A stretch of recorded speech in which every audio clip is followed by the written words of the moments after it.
Welcome to another edition of the Tiger Football Report. I'm your host, Spiro Marikas, along with the head coach of the Tigers, Pete Shinnick. And Coach, tough finish to a great football game on Saturday up at Villanova. You're taking on the number 4 team in the country. You had a couple of opportunities in the last 2 minutes to win the game. Unfortunately, Keegan Vaughn could not connect on a field goal. My first question is, what do you say to the team after the game, because you did have every opportunity to win? Yeah, and you know, it's you feel terrible for Keegan. I mean, and very rarely in life do you get 2 attempts to win a game within the last 2 minutes. So I felt like after our defense forced the fumble, I mean, it was just, okay, we're going to win this game. There's no ifs, ands, or buts. We're in great shape. So he misses that, as we know. What I told the team was, guys, everybody's going to look at the last play and say, oh, that guy missed this, and that's the reason we lost. And what I told him was, we had other opportunities to win the game earlier on. We did not help ourselves when we needed to. And so if we were playing at a higher level in some of those plays, we had a touchdown called back because of an illegal formation. Okay, we gave a long run because we missed a tackle at the point of attack. So I mean, there's certain things where you're going, okay, hey, don't just look at that guy. Yeah, that was the last play, but don't look at that guy. And with that being said, though, told him, man, we're close. We're getting there. I mean, we are fighting and scratching to get to be the type of program that we want to be and to play with the best teams in the country. And so to take the number 5 team, number 4 team in the country down to the final play and do it where I really thought at times we looked really, really good on both sides of the ball. Loved how we were improving, and so just told our guys, look, opportunity to learn from this. Anytime you lose, the learning is harder because it stings so much, but still an opportunity to get better. How do you handle it? Yeah, same way. We've got a saying, and we've followed it for years. If you win, you enjoy, you learn, and move on. Okay? If you lose, you hurt, you learn, and move on. So you got to hurt, and then and we say no hangover on Monday, whether we win or lose. No hangover on Monday. Can't happen. You show up Monday, we're ready to go. So if we beat somebody by 60, you got to show up and go, okay, we got to find a way to get back to that. But that's not who we are. We're starting over again. So lose by a point, missed 2 field goals in the last 2 minutes. Got to show up on Monday, ready to work and ready to focus on this week's opponent. Now, in this game, you started Shawn Brown. He got his first start as a Tiger, transfer from Liberty. I thought he played a tremendous game for a guy coming in, facing the number 5 defense in the country. Yeah. Did not turn the ball over. Nope. Was very efficient. I thought he was outstanding on Saturday. Shawn was awesome and could not ask anything more for him coming in. And, we went into the week knowing that Carlos was a little banged up, wanted to be safe with him. We got a long season in front of us, so wanted to be smart with his injury. Carlos dressed. I think he would have been available if we needed him.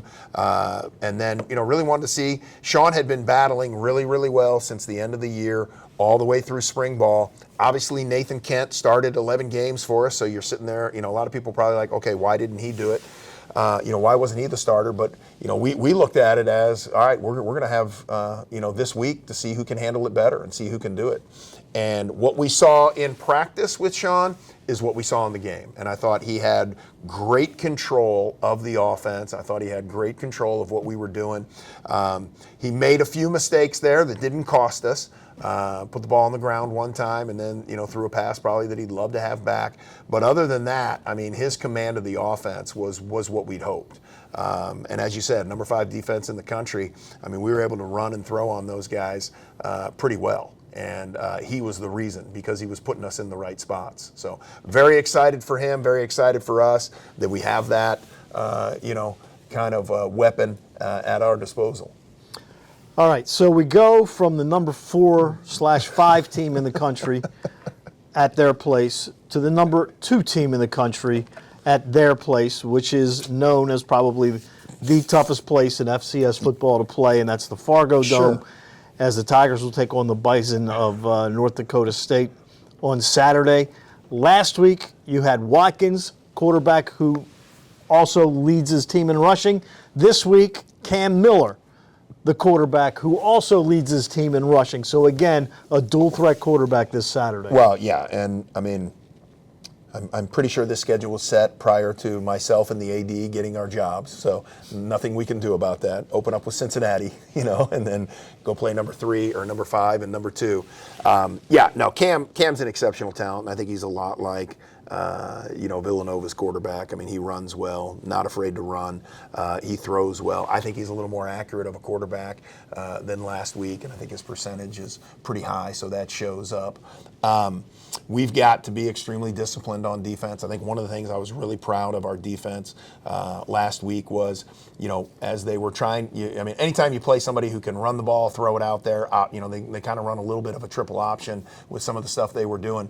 There's a little bit of a learning period because you can practice it all you want, but then it happens game speed. And he took off a couple of times early. I think he got some yardage on the first couple of drives, but after that, we were able to contain him. Cam will do the same thing because Cam runs the RPO and he runs the zone read option, and he's out there. He'll take off if the pocket opens up. They'll run quarterback draw with him.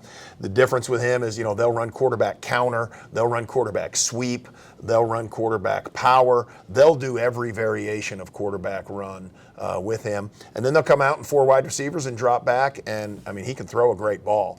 So he, to me, is the ultimate guy that you've got to be aware. Everybody on the same page across the board, everybody involved on defense have to be aware of what's going on and be in the right spot, or he'll pick you apart, either with his legs or with his arm. The other thing you have coming into this game is you're coming off a gut-wrenching loss. They're coming off a miracle victory at East Tennessee. So the psyche of the two teams coming into this game are really a complete opposite. No, probably in different spectrums.